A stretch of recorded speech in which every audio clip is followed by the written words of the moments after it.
నిలదీయాలి.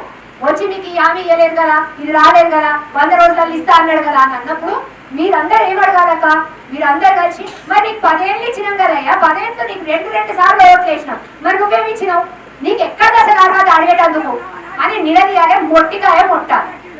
అప్పుడు వాళ్ళకి అర్థమవుతుంది అరే వద్దు అని.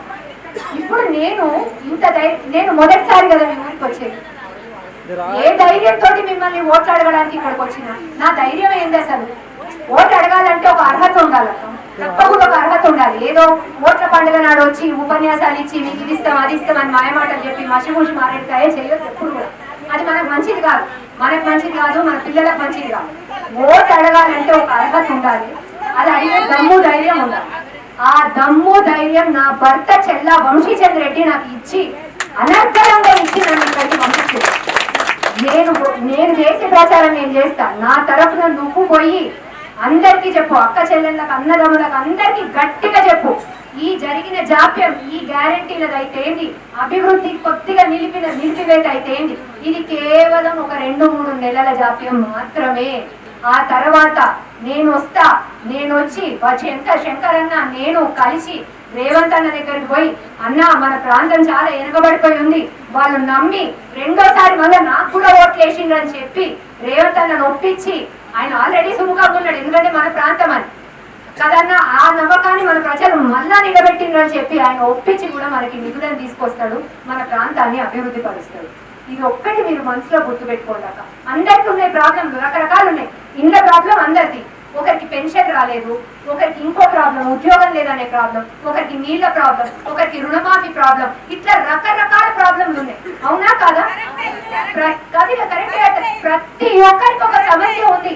ఆ సమస్యను తీరుస్తారనే కదా మనం ఇందిరమ్మ రాజ్యాన్ని తెచ్చుకుంది. మళ్ళా మనకి తీర్వాలే కూడా తెచ్చినప్పుడు తీరుస్తా అనే ధైర్యం అనే అది ఉంటే తప్ప మళ్ళీ ఓట్లాడడానికి రావద్దు.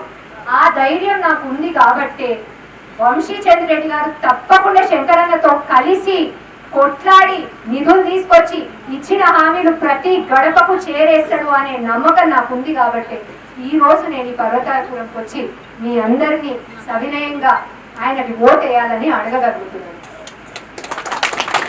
ఎక్కువ సమయం తీసుకున్నందుకు నన్ను క్షమించాలి. మీరందరూ కూడా నా కోసం 2.5 గంటల నుంచి ఇక్కడ ఎండనక కూర్చున్నారన్నారు. నన్ను నిజంగా క్షమించాలక్క.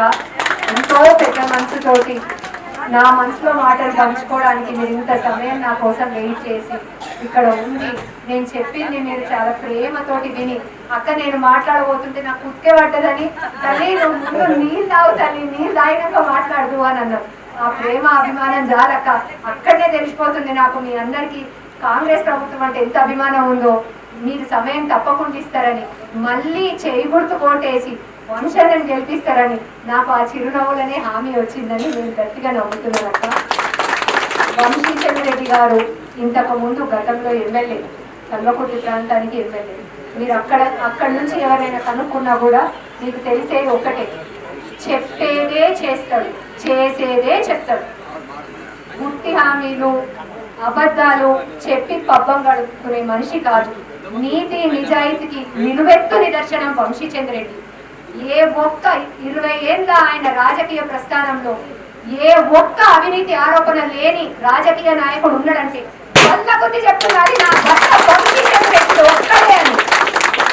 ఆ ధైర్యంతో నేను ఈరోజు మీ అందరి ముందుకు వచ్చి సవినయంగా స్వామివారి దగ్గర కొబ్బరికాయ కొట్టి మీ అందరినీ కూడా సవినయంగా కోరేది ఏంటంటే, చేయి గుర్తు కోటేసి వంశీచంద్ర రెడ్డి గారిని వచ్చే ఎన్నికల్లో భారీ మెజారిటీతో గెలిపించాలని కోరుతున్నాను. ఈ సమయాన్ని